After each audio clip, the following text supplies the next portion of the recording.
It's not bad. It's not like it didn't, I wasn't gonna spit it out, but I wasn't like, oh my God, give me another one of those.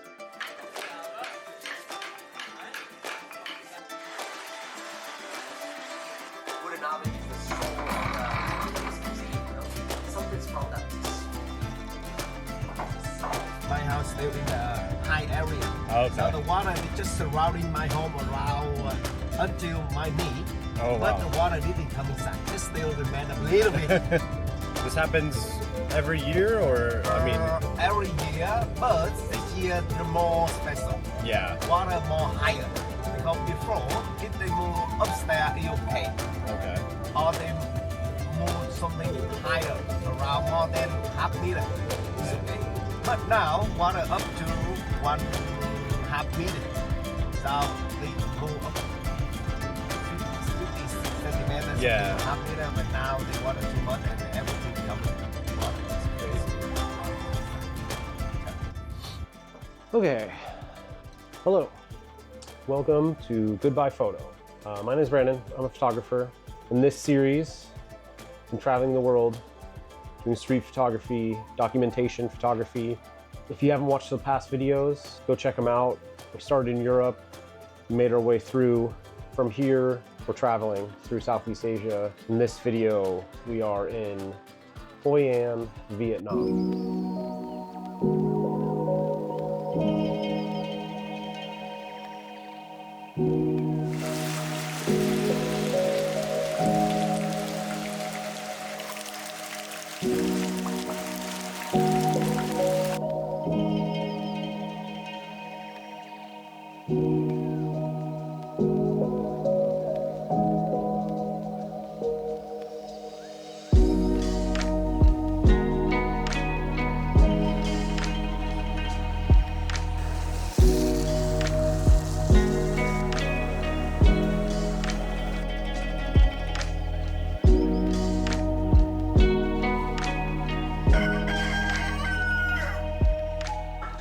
Hoi An was wild. Leading up to our arrival, they were flooding really bad. Hoi An's like a smaller town that's on the coast in kind of the middle area of Vietnam.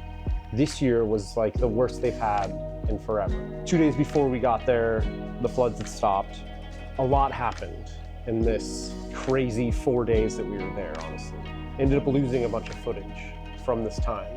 Some of the best footage of this entire trip, maybe, was lost. And I think it's very fitting that in a town that's known for skilled work, I somehow fudged it up so bad that I lost a bunch of footage from this trip. So this video, I kind of had to piece together. So the first day that we got there, I had an appointment to get tattooed while I was there. Talking to the tattoo artist, I was like, how bad were the floods? Because it's hard to tell. Everything's wet still, and everything in Vietnam in general is a little muddy. And they were like, well, where you're laying right now getting tattooed was under 4 feet of water. The people are very nice, but more than anywhere else, they were like the most pushy salespeople, desperately trying to get you to come to their shops. One morning, we were walking to breakfast. This lady approached us. Where are you from? How are you guys doing? Blah, blah. And we're like, oh, good. And we were like in a neighborhood outside of the city center. She's like walking with us and she's like, oh, don't go down that road because it's flooded down there and you're gonna get your shoes wet, and go this way. But like very, nonchalant, not pushy or anything. And then she asked my wife what her name was. And my wife's name is Taylor. She was like, I'm a tailor. That's what I do for a living. Again, this was our first few hours in this place. And we're like, oh wow, that's, we knew that was a big thing in Hoi An. People often go there to get like, custom suits and a tuxedo that's like polka dot or whatever. I'm a tailor. Write down the address to my place and come and get tailored. And both of us are like, oh no, we don't have the time to do it. We're only there for a few days. We also are like carrying giant bags. I don't have room in my bag for like a t-shirt, let alone a 3-piece suit. But we're nicely being like, oh yeah, maybe, don't want to ruffle any feathers. She like gives us the address and she like splits off and is like, have a great day. And we're like, that local was so nice. And then, I'm not joking, we walk, I don't know, maybe half a mile toward the city center, and another lady is like, where are you from? How are you doing? It's crazy weather today, blah, blah, blah, and starts chatting us up. And I'm like, oh, this is nice. And then she's like, I'm a tailor. Do you need any clothes made? And like, starts going into this, essentially the same script that the first lady used, which then it dawned on me. I was like, oh, this is what they do. This is like how it works, which is fine. You know, not knocking them whatsoever. It's, you do what you do. And I'm sure it works. I'm sure people often come in there and get tailored, but that's just not what we were there for. You know, there's all these little alleys and little shops and markets going on, kind of uniquely to the area. Each one is actually like hand making something usually.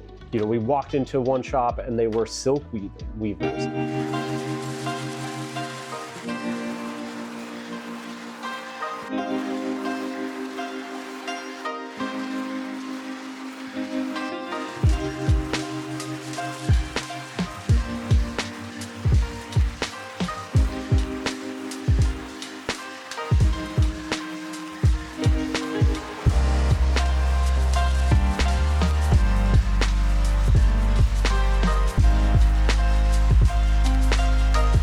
Making their own like yarn or whatever and using big looms and just these, it's so loud, these clacking machines, and they're doing it all day long. And then right outside of that, there's a kid who looks like, you know, maybe 16 years old, carving the most crazy wooden sculpture that I've ever seen. To watch him do it is just in his blood to get this done. So quickly, no reference, it's pure art coming from his genetics, essentially. His ancestors feeding it through him, I feel like.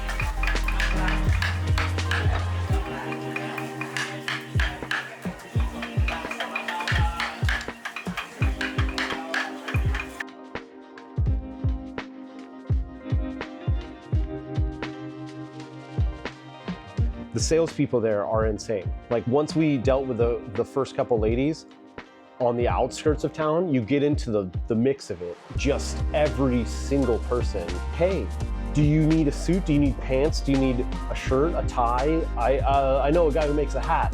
Look at this fabric. Check out this fabric. Look at this. One after another coming up to you. So it was me constantly just coming up with new excuses why I didn't want a three-piece suit, which is something I've never thought I'd have to do in my life. Off the cuff, wild reasons why I couldn't buy a suit. You know, I'm here getting plastic surgery and I'm not gonna have legs after this. I don't know what kind of suit I would want because back home I'm a different size. Oh, I have 3 suits back in my hotel. I don't need a suit. No, unfortunately I'm allergic to fabric. Whatever excuse I could just throw out, get out of these fabricated weird situations.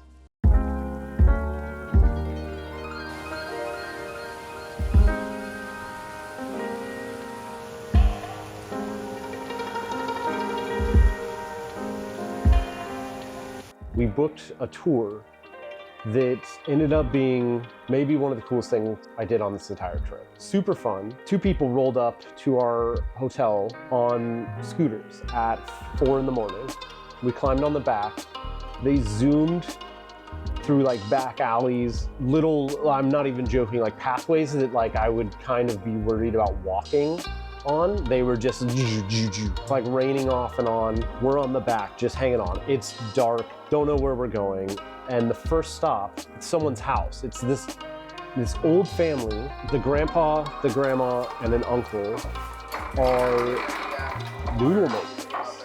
And every morning, they started about 2:30 in the morning, making the dough that eventually turns into the noodles, which is like a mixture of rice flour and different things.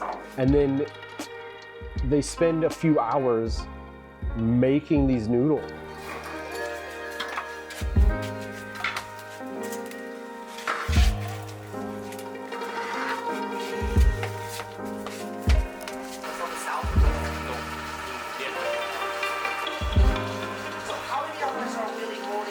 No one to take it over. Their kids all moved to the bigger cities in Vietnam to pursue more lucrative opportunities. The old man's hands, I just was like drawn to them. The shape and the calluses are only acquired by somebody who has been making this specific thing since he was a boy. Like his hands became tools. It's as if like you carved a wooden spoon to eat soup. He had hands carved to make noodles. It was insane. The industry is dying. Like there's so many of these artisan industries that we would eventually see throughout this day is just slowly dying off because the kids don't take over this family business. And it slowly disintegrates as things do.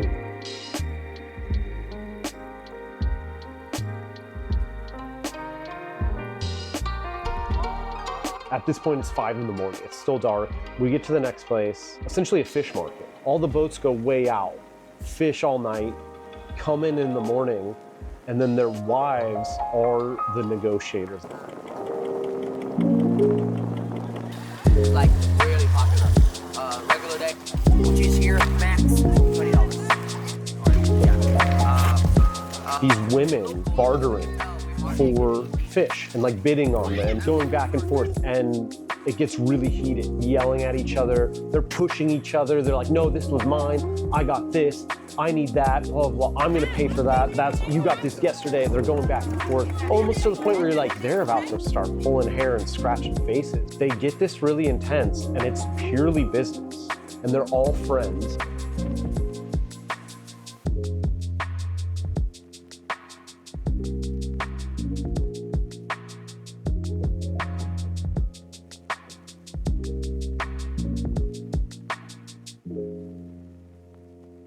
Very cool. And it's funny too, because the men, all the fishermen are just like, that's their thing.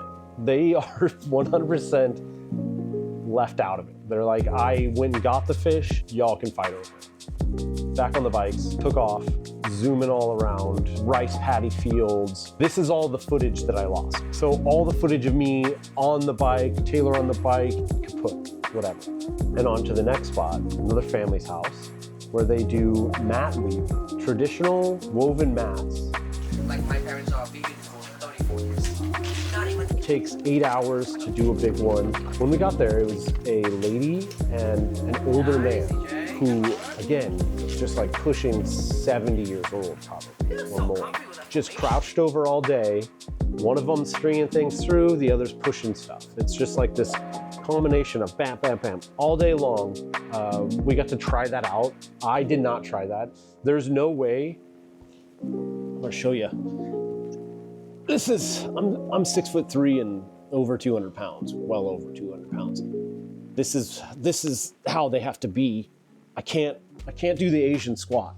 It's the last thing on my list to get certified as honorary Asian, but I can't do it yet, so maybe next year. I got maybe one of my favorite photos of the whole time there was of the old man who was first making the mats, and then once we got there, he was like, now one of you young kids can do this. I'm gonna go smoke.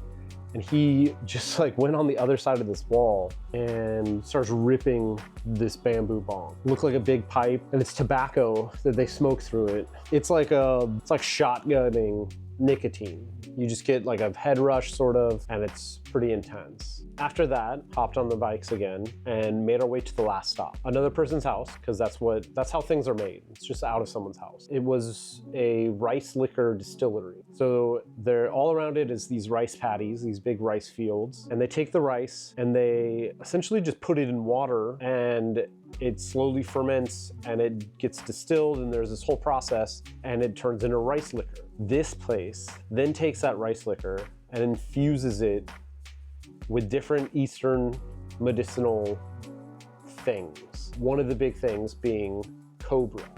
All this footage was lost to the universe. There's just shelves of jars of rice wine that's being infused. This one has a cobra in it. This one has a starfish and seahorse, a beehive, tarantulas, and some kind of herb, some kind of flower thing, opium poppies. Then our tour guide brings out all these bottles. Which one do you want to try? The Cobra, of course. I have to try the Cobra. I'm here, that's like such a big thing. I take a shot. It's not good, it's not bad, it's not like it didn't, I wasn't gonna spit it out, but I wasn't like, oh my God, give me another one of those. I don't know, another taste, I'll say that. I've never had Cobra. It tasted like something else. It kind of stung. It kind of like stayed in your mouth. And then he's like, okay, which one next? It supposedly has some medicinal purposes. Most of them are to make you a pervert. Most of them are like to help a man in the bedroom, which I continue to tell him it doesn't matter how much I drink, nothing's gonna help my situation. I drink essentially all the circle of life. Seahorse and tarantula and honeybee, elderflower or whatever, dirty root, toe jam, and what I don't even know what they were. 11 or 12 shots, enough. I was feeling warm. And then afterwards, he's like, okay, we're gonna try betel nut. And betel nut, big thing in Eastern Asia, a nut, it is a nut, and it's the leaf of that nut.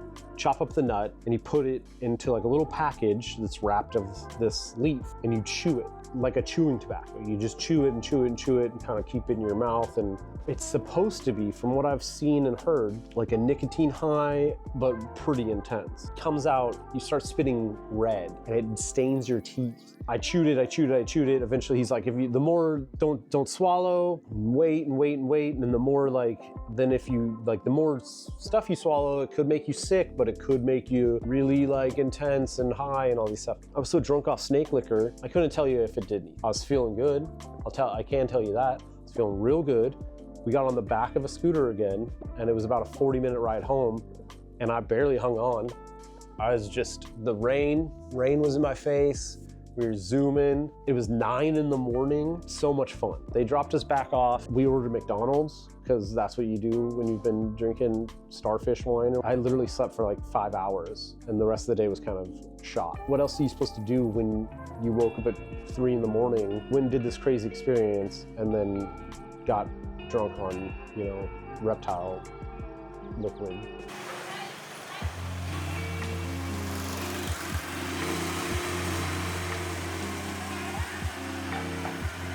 It would just pour rain. Finally, our final day there, it kind of started to stop. Long enough for us to like really go out and explore. This came across one of the cooler things I've ever seen. The scooter pulls up and it has an aquarium on its back. It's this like contraption that's holding all these little bags filled with water, and in each little bag is a goldfish or a turtle or a frog, all of these little things. I don't know if people are eating goldfish there, I really don't, but it didn't seem like that kind of thing. It literally seemed like a pet store on wheels. And in my head, immediately I was like, who is this for? Like, this is like an ice cream truck of my nightmares. Like, and then right as I'm saying that, a guy pulls up on another scooter and is like, oh my God, I've been looking for a goldfish, and buys a goldfish off of this guy. I don't know what to make of the whole thing. I loved it.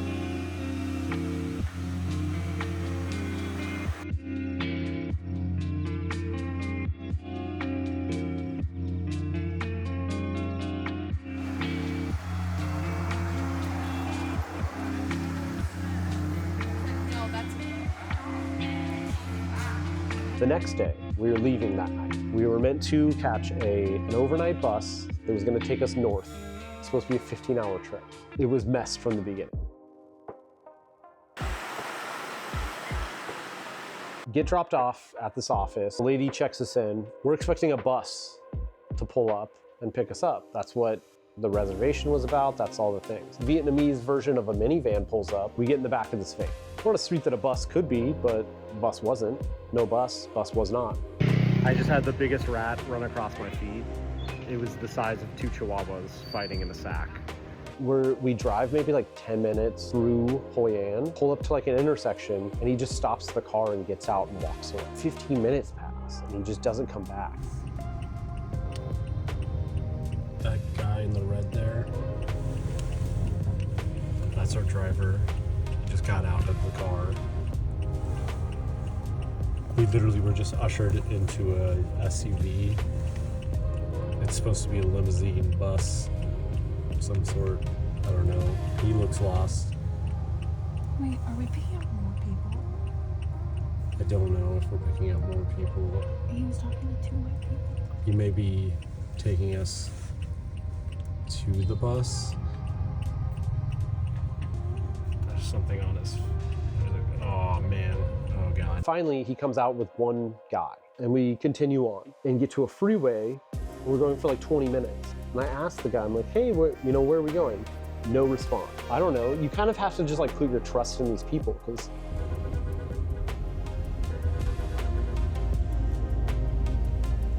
in total, we were on the road for over an hour and a half. Pull off the road and we're just driving through another town. And then as we like pull in and drive around, I see that there's just all these buses. They look like they all came from different parts of the world. Nobody comes out, no lights, there's nobody here. Van pulls up eventually. 2 Vietnamese dudes get out. French couple, I think, backpacks, they get out. One dude starts checking us all in. Turns out we're not on his list. Our names aren't there. He has no reservation. Everybody else checked in. Me and Taylor don't exist. Some back and forth. Eventually he's like, okay, I guess you get on the bus. Bus driver came. They have no like paperwork for us. They have no like, our tickets aren't there, but they're going to Ninh Binh. So we're getting on the bus. Nobody speaks English. It's amazing. Then I'm like, can we use the restroom before we go? He takes everybody.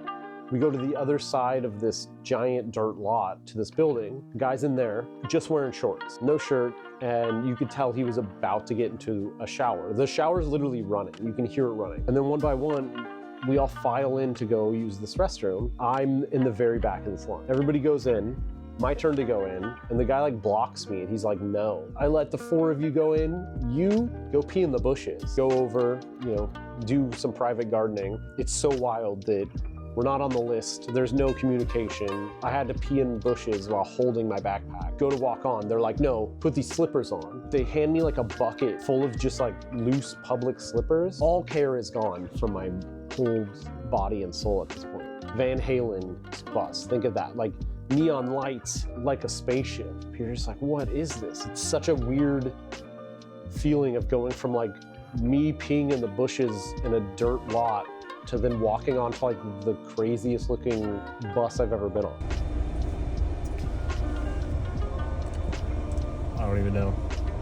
If you want to hear more about it, check out my Substack. I wrote a whole detailed rundown of my whole trip on this overnight bus. I want to say thank you for liking, for subscribing. Check out my Substack, putting out articles, travel stories, photography stuff. I started a snail mail subscription service. It's called Sincerely Goodbye. You join my Patreon, patreon.com/goodbyephoto. $8 a month will receive a random 4x6 photo print. You'll receive a letter from me, mostly, you know, and you'll receive a stamp. Stamp is so that you can write me back if you so choose. You can also mail this print to somebody else. I'm trying to stay off screens this year as much as possible. I'm trying to get my art off of screens and into people's hands through prints. Everything will be linked in, you know, in the description. Thanks again.